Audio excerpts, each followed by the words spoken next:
Question number 1 Bharat Ratna লাভ কৰা প্ৰথমগৰাকী ক্ৰীড়া ব্যক্তিগৰাকী কোন? ইয়াৰে সঠিক উত্তৰটো option B Sachin Tendulkar.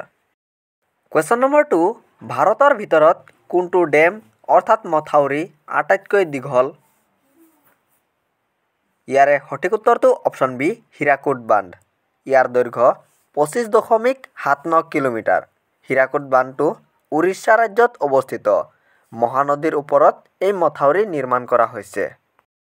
Question number 3 ভাৰতৰ সৰ্বোচ্চ ডেম অৰ্থাৎ মথাউৰি কোনটো? ইয়াৰে সঠিক উত্তৰটো অপশ্যন চি তেহৰী বান্ধ আৰু ইয়াৰ উচ্চতা 260.5 মিটাৰ। ইয়াৰ উপৰিও ই এছিয়াৰ দ্বিতীয় উচ্চতম বান্ধ আৰু বিশ্বৰ 8ম উচ্চতম বান্ধ। উত্তৰাখণ্ড ৰাজ্যত অৱস্থিত তেহৰী বান্ধ ভাগীৰথী নদীৰ ওপৰত নিৰ্মাণ কৰা হৈছে। কুৱেশ্যন নম্বৰ 4 ইনকলাব জিন্দাবাদ বুলি শ্লোগান কোনে দিছিল? ইয়াৰে সঠিক উত্তৰটো অপশ্যন এ হাছৰত মহানী। কুৱেশ্যন নম্বৰ 5 পৃথিৱীৰ আটাইতকৈ গভীৰ হ্ৰদ কোনটো?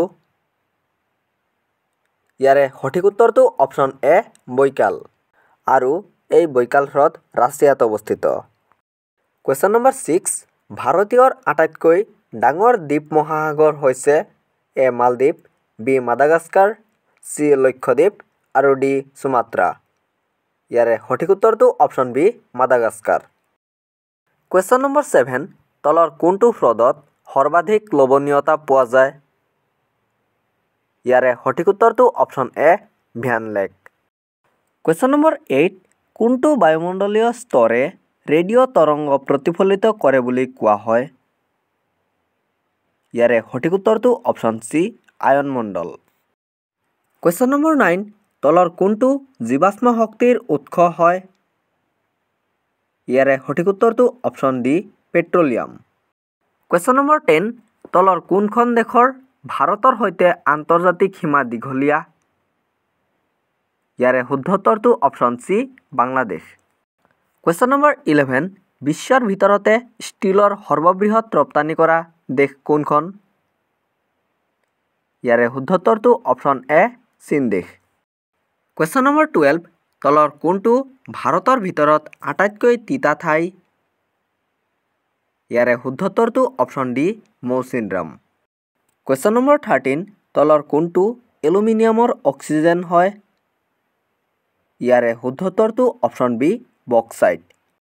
কুৱেশ্যন নম্বৰ 14 ৰাজস্থানৰ খেত্ৰী কিহৰ বাবে বিখ্যাত?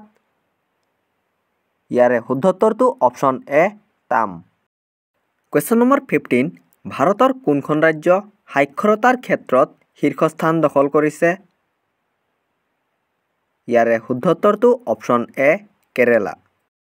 কুৱেশ্যন নম্বৰ 16 2011 চনৰ লোকপিয়লৰ তথ্য অনুসৰি ভাৰতত সাক্ষৰতাৰ শতকৰা হাৰ কিমান? ইয়াৰে শুদ্ধ উত্তৰটো অপশ্যন চি 73%। কুৱেশ্যন নম্বৰ 17 যিটো গ্ৰহক পৃথিৱীৰ যমজ ভগ্নী বুলি কোৱা হয় সেই গ্ৰহটো কোনটো? ইয়াৰে শুদ্ধ উত্তৰটো অপশ্যন বি শুক্ৰ। কুৱেশ্যন নম্বৰ 18 ভাৰতৰ কোনখন ৰাজ্যই আন 6খন ৰাজ্যৰ সৈতে নিজৰ সীমা ভাগ কৰে? ইয়াৰে শুদ্ধ উত্তৰটো option B Chhattisgarh. Question number 19 তলৰ কোনখন নদী পশ্চিমবংগৰ দুখ নামেৰে জনাজাত? ইয়াৰে শুদ্ধ উত্তৰটো অপশ্যন চি দামোদৰ। আৰু শেষৰ অৰ্থাৎ 20 নম্বৰ প্ৰশ্ন চন্দ্ৰত থকা মানুহৰ ওজন পৃথিৱীৰ তুলনাত কি হ'ব? ইয়াৰে শুদ্ধ উত্তৰটো অপশ্যন বি কমি যাব। বৈজ্ঞানিকসকলৰ মতে চন্দ্ৰত পৃথিৱীৰ তুলনাত মানুহৰ ওজন 6 গুণ কমিব। মৰমৰ বন্ধু বান্ধৱীসকল আশা কৰোঁ আজিৰ এই ভিডিঅ'টোৱে আপোনালোকৰ কমিউনিকেটিভ এক্সামসমূহত যথেষ্ট সহায় কৰিব আৰু এনেধৰণৰ ভিডিঅ'সমূহ পাবলৈ আমাৰ জ্ঞান আহৰণ চেনেলটো ছাবস্ক্ৰাইব কৰি ৰাখিব। লগতে ভিডিঅ'টোত এটা লাইক কৰি দিব, কমেণ্ট কৰিব আৰু আশা কৰোঁ প্ৰতিটো ভিডিঅ'ত আমাৰ লগত এনেদৰে জড়িত থাকিব। Thank U.